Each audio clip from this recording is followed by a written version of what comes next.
നമസ്കാരം. പ്രധാന വാർത്തകൾ. തിരുവനന്തപുരത്ത് 3 ദിവസം ജലവിതരണം മുടങ്ങും.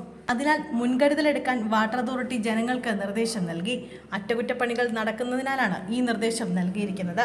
നാളെ രാവിലെ 8 മണി മുതൽ 28-ാം തീയതി വരെ രാവിലെ 8 മണി വരെയായിരിക്കും കുടിവെള്ള വിതരണം മുടങ്ങുക.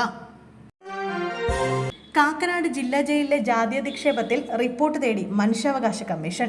ജില്ലാ ജയിലിലെ ഡോക്ടർ ബെൽന മാർഗരറ്റ് ഫാർമസിസ്റ്റായ യുവതിക്ക് നേരെ ഗുരുതര ജാതീയാധിക്ഷേപം നടത്തിയ സംഭവത്തിലാണ് നടപടി. ഡിവൈഎസ്പി അന്വേഷിക്കണമെന്നാണ് മനുഷ്യാവകാശ കമ്മീഷന്റെ നിർദ്ദേശം. 3 ആഴ്ചയ്ക്കകം അന്വേഷണ റിപ്പോർട്ടും സമർപ്പിക്കണമെന്നും ജില്ലാ പോലീസ് മേധാവിക്ക് നിർദ്ദേശം നൽകി. കൂടാതെ ജില്ലാ ജയിൽ സൂപ്രണ്ട് പ്രത്യേക അന്വേഷണ റിപ്പോർട്ട് സമർപ്പിക്കണമെന്നും അറിയിച്ചു. ഡോക്ടർ ഉപയോഗിച്ച ടോയ്ലറ്റിൽ വെള്ളം ഒഴിക്കേണ്ടത് ഫാർമസിസ്റ്റാണെന്നും ജാതിപ്പേര് വിളിച്ചും പാടത്ത് പണിക്ക് പോകാൻ പറഞ്ഞും ജയിലിലെ മെഡിക്കൽ ഓഫീസർ ഫാർമസിസ്റ്റിനെ അവഹേളിച്ചിരുന്നു. ഇതിനു പുറമെ ഡോക്ടർക്ക് ഭക്ഷണം വാങ്ങാനും ആഹാരം കഴിച്ച ശേഷം പാത്രം കഴുകാനും ടേബിൾ തുടയ്ക്കാനുമെല്ലാം യുവതിയെ നിയോഗിച്ചതായും യുവതി പരാതിയായി ഉന്നയിച്ചിരുന്നു.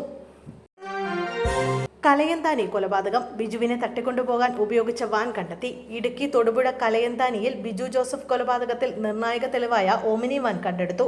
ബിജുവിനെ തട്ടിക്കൊണ്ടുപോകാൻ ഉപയോഗിച്ച വാൻ മുഖ്യപ്രതി ജോമോന്റെ സുഹൃത്തിന്റെ ഉടമസ്ഥതയിലുള്ളതാണ്. അഞ്ചിരിക്കവല കുറിച്ചിപ്പാടത്തുള്ള വീട്ടിൽ നിന്നാണ് ഓമിനി കണ്ടെത്തിയത്. വ്യാഴാഴ്ച പുലർച്ചെ പ്രതികളായ 4 പേരും ഈ വാഹനത്തിലാണ് സഞ്ചരിച്ചത്. ബിജുവിന്റെ സ്കൂട്ടർ തട്ടിയിട്ട ശേഷം ഈ വാഹനത്തിൽ വെച്ച് മർദ്ദിക്കുകയും കടത്തിക്കൊണ്ടുപോവുകയുമായിരുന്നു. വാനിൽ കയറ്റിയ ശേഷം ബിജുവിനെ മർദ്ദിച്ചത് ആഷിഖും മുഹമ്മദ് അസ്ലവും ചേർന്നായിരുന്നു. വാൻ ഓടിച്ചത് മുഖ്യപ്രതി ജോമോനാണ്. ബിജുവിന്റെ സ്കൂട്ടർ 4-ാം പ്രതി ജോമോൻ കുര്യൻ എറണാകുളം വൈപ്പിനിലെ കേന്ദ്രത്തിൽ എത്തിച്ചു നൽകുകയും ചെയ്തിരുന്നു.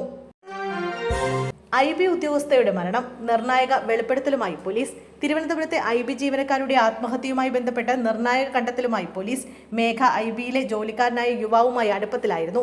യുവാവ് ബന്ധത്തിൽ നിന്നും പിന്മാറിയിരുന്നു. അതിന്റെ മനോവിഷമത്തിൽ മേഘ ആത്മഹത്യ ചെയ്തുവെന്നാണ് പോലീസിന്റെ നിഗമനം. മേഘയുടെ മരണത്തിൽ ദുരൂഹത ആരോപിച്ച് കുടുംബം രംഗത്തെത്തിയിരുന്നു. ഇതിന് പിന്നാലെയാണ് മരണത്തിൽ പോലീസിന്റെ നിഗമനം പുറത്തു വന്നത്. മേഘയുടെ മരണത്തിൽ വിശദമായ അന്വേഷണം വേണമെന്നാണ് ആവശ്യം.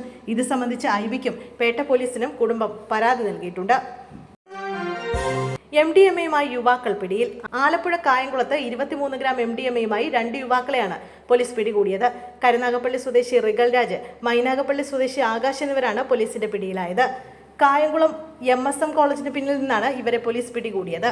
വിദ്യാർത്ഥികൾക്ക് ലഹരിമരുന്ന് കൈമാറാനായിട്ടാണ് ഇവർ എത്തിയതെന്ന് പോലീസ് സംശയിക്കുന്നു. പ്രതികളെ ചോദ്യം ചെയ്താലേ ഈ കാര്യത്തിൽ വ്യക്തത വരികയുള്ളൂ എന്ന് പോലീസ് അറിയിച്ചു.